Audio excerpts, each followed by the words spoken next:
long conflict has created two different types of women. Even though they live close to each other, perhaps even as neighbors. One woman was raised simply but was treated unfairly and has strong religious faith. The other was raised in a liberal and capitalist world and received a modern education. If there were only two types of women left in the world, which would you choose as the ideal wife to be with you until you're old? A Palestinian woman or an Israeli woman? Please write your answer in the comments section. Number 1. Modern versus traditional, a tale of two cultures. If you could choose one of two women to be your life partner, which one would you choose? They are from different worlds. Both are strong and remarkable. Both are intelligent.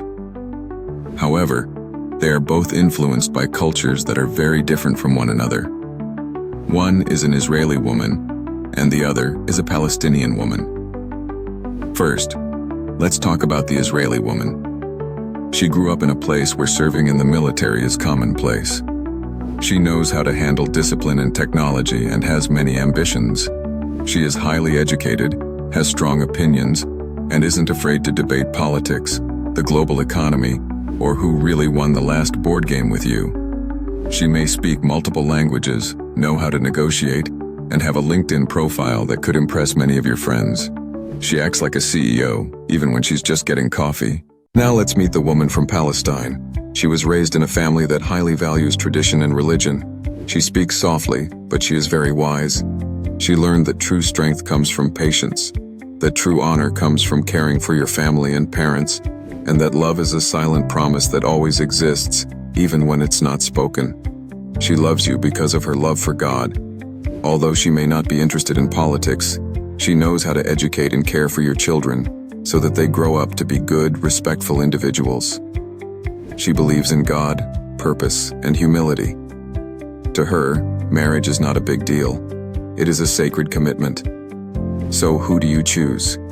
The woman sitting beside you at an international meeting? Or the woman who makes your world beautiful with her kindness and smile? One speaks with plans. The other speaks with her heart. Ultimately, it's not about who is better, but rather the kind of life you want to live and who you want to live it with. Number 2. How important is virginity to a husband on the first night of marriage? In a world where dating apps and casual relationships are commonplace, waiting to have sex until marriage may sound outdated. However, not everyone will approve of it, nor will everyone be able to do it. For Palestinian women, especially those in religiously devout families, premarital chastity is not just a personal choice, it's a religious value. Many Palestinian women are raised believing that they are responsible for their family, future husband, faith, and family heritage. For them, marriage is a sacred institution. But what about intimacy? It's reserved for a special relationship with a special person, their husband. It's not about fear or shame, but rather loyalty and love. There is beauty in that quiet commitment. Now, imagine how it feels for a modern Israeli woman who doesn't follow religious practices and lives in an urban area. Here, freedom of choice is paramount. Many people think that having sex before marriage is normal and healthy. It's about getting to know yourself, building relationships, and knowing what you want before committing. Many Israeli women feel independent. They see love as something to be explored, not just the end goal. When they choose commitment, they do so intentionally, based on knowledge, and entirely on their own. However, remember that every culture has its own unique characteristics. Some Palestinian women also choose freedom. There are also some Israeli women who choose to follow their religion. As a man living in the modern capitalist world, which would you choose? Would you choose love that is part of religion, calm, clear, and preserved until the wedding night? Or love shaped by freedom? Number 3. Who cares more about humanity? When life feels hard and overwhelming, which woman would you want to have a relationship with? Let's talk about compassion. Palestinian women often grow up in places where life is hard.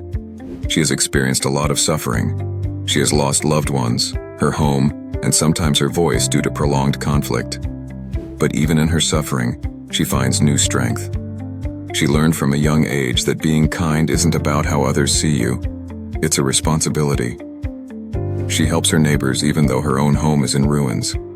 She volunteered at refugee camps, cooked extra meals for nearby families, and still found time to listen when someone needed a place to cry.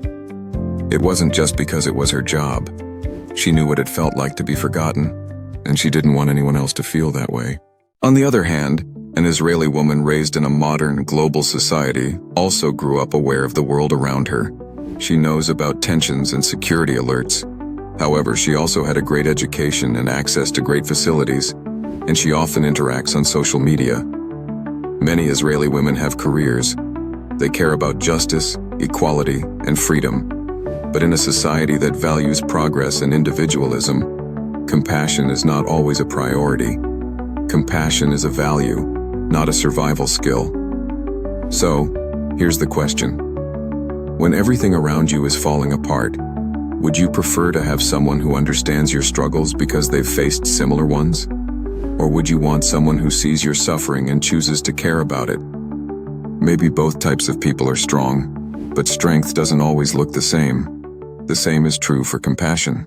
Number 4. The purpose of marriage. For some people, marriage is the end of their lives. For others, it is the first step. How a woman views that moment depends on her purpose for getting married. Let's look at Palestinian women. For them, marriage is not just about their own lives. It is part of their identity, their family, and their future. From a young age, she is taught that love, loyalty, and building a household are important parts of being a woman and her religious duty. Not because she is forced to do it, but because it is a duty instilled in her from childhood by her parents.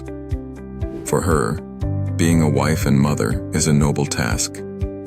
She does not need to find herself first, then seek a life partner. Marriage does not mean she cannot be independent. Marriage does not mean she must be restrained. For her, marriage is a commandment from her God, because she needs her husband's guidance for a better life. Her husband will guide her to paradise. Now, meet the Israeli woman. She is intelligent, ambitious, and raised in a modern world where she is encouraged to explore first. This includes her career, travels, identity, and goals. Marriage? Sure, someday, but not before she's ready. She wants to know herself fully before committing to anyone. When she marries, it will be her choice, not because of time. So here's the big question. Do you want a woman who is always preparing for marriage? Or someone who arrives at the altar knowing exactly who she is and what she wants? Who helps you build a home from day one? Or someone who arrives after the foundation is set, ready to fill every corner with her experiences and insights? There's no wrong choice, just the right partner for the future you believe in. Number 5. No dating versus online dating. Love is universal, but how do we express it? That's where culture comes into play. In Palestinian communities, especially in religious areas, dating is forbidden, sometimes even hidden. That doesn't mean love doesn't exist. It's just that love is protected. Family is very important. Meetings may take place under the supervision of parents and family. Conversations are conducted with respect, and desires for intimacy are kept private until there is a commitment. For many Palestinian women, love grows from religious and family values. It's more about deep faith than passion on the streets. Now, let's discuss dating in Israel, especially in cities and non-religious communities. Here, dating is open, public, and everyone has their own way of doing it. Couples meet at cafes, use apps to match with others, go on vacations together, and even live together before marriage. People express their emotions openly, and love is something to be explored before it's defined. Israeli women often feel confident in relationships. For them, love isn't hidden, it's part of life's adventure. Here's the difference. Do you fall in love slowly with family as part of the journey? Or do you fall in love quickly and learn as you go, discovering each other in real time? One culture teaches, love is something to be respected, and things that are respected are well kept. The other says, love is natural, and the only way to understand it is to live it. Both are not wrong. It all depends on your love language, and whether you want love that is carefully guarded, or love that is lived freely.